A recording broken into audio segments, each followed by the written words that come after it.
नमस्कार, आप देख रहे हैं यूपी न्यूज 24/7 और मैं हूं आपके साथ ज्योतिका। आई रुख करते हैं फटाफट खबरों की ओर।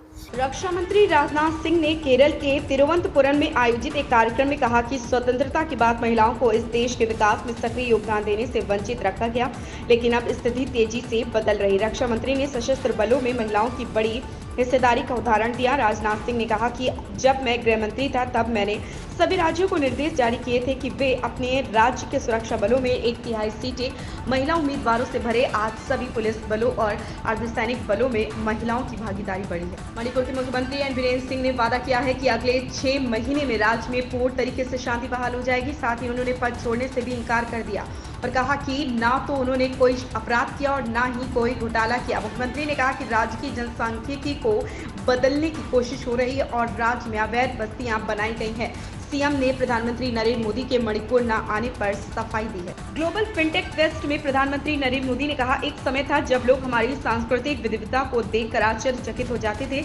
अब लोग भारत आते हैं और हमारी फिनटेक विविधता को देखकर भी आश्चर्यचकित हो जाते हैं। एयरपोर्ट पर उतरने से लेकर स्ट्रीट फूड और शॉपिंग तक भारत की फिनटेक क्रांति हर जगह दिखाई देती। महाराष्ट्र के उप मुख्यमंत्री अजीत पवार ने शुक्रवार को राजकोट किले का दौरा किया। यह वही जगह है जहां इस हफ्ते छत्रपति शिवाजी महाराज की 35 फुट ऊंची प्रतिमा ढह गई। पवार ने सोशल मीडिया पर पोस्ट करते हुए छत्रपति शिवाजी को महाराष्ट्र का गर्व और स्वाभिमान बताया। उन्होंने कहा कि जल्द इसी स्थान पर छत्रपति शिवाजी की प्रतिमा फिर से स्थापित की जाए। सिपाही भर्ती की लिखित परीक्षा का आज चौथा दिन है। परीक्षा के लिए केंद्रों पर अभ्यर्थियों का प्रवेश सुबह 8 बजे से ही प्रारंभ हो गया। इस दौरान कड़ी जांच के बाद उन्हें प्रवेश दिया गया। एसटीएफ और जिलों की पुलिस सॉल्वर्स और परीक्षा में अनुचित साधनों का इस्तेमाल करने का प्रयास करने वालों पर कड़ी नजर रख रही। प्रथम पाली की परीक्षा 10 बजे शुरू होगी, दूसरी पाली की परीक्षा दोपहर 3 बजे से होगी। बलिया में प्रतिबंधित संगठन सीपीआई माओवादी की सदस्य की गिरफ्तारी के मामले की जांच कर रही राष्ट्रीय जांच एजेंसी ने यूपी सहित 4 राज्यों में छापेमारी की। इसी मामले में बीते साल 6 सितंबर को वाराणसी, चंदौली, प्रयागराज, देवरिया और आजमगढ़ में छापा मारकर प्रमाण जुटाए गए थे। शुक्रवार को भी इन्हीं जिलों में छापेमारी की गई। उत्तराखंड में आज भी मौसम खराब बना हुआ है। मौसम विभाग ने बागेश्वर में भारी बारिश का येलो अलर्ट जारी किया। वहीं उत्तरकाशी, चमोली, रुद्रप्रयाग, टिहरी, देहरादून, नैनीताल, चंपावत, अल्मोड़ा, पिथौरागढ़ के कुछ स्थानों में भी हल्की बारिश की संभावना है।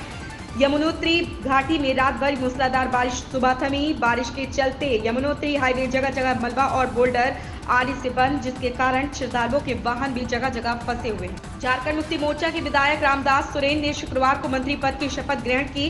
घाटशिला के विधायक ने हेमंत सोरेन के नेतृत्व वाले राज्य मंत्रिमंडल में पूर्व मुख्यमंत्री चंपई सोरेन की जगह ली। राज्यपाल संतोष कुमार गंगवार ने राजभवन में रामदास सोरेन को पद और गोपनीयता की शपथ दिलाई।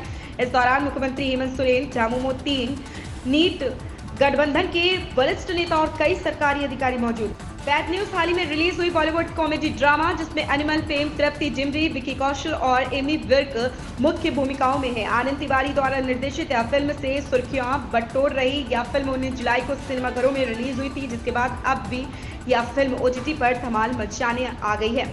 सिनेमाघरों में फिल्म देखने से चूके दर्शकों के लिए यह एक अच्छी खबर है कि आप ओटीटी पर इस फिल्म का लुत्फ उठा सकते हैं। बिहार विधानसभा में नेता प्रतिपक्ष और आरजेडी नेता तेजस्वी यादव ने अब बिहार की प्रशासनिक व्यवस्था पर सवाल उठाया। उन्होंने बिहार के आईएएस अधिकारियों की कार्यशैली पर सवाल उठाए।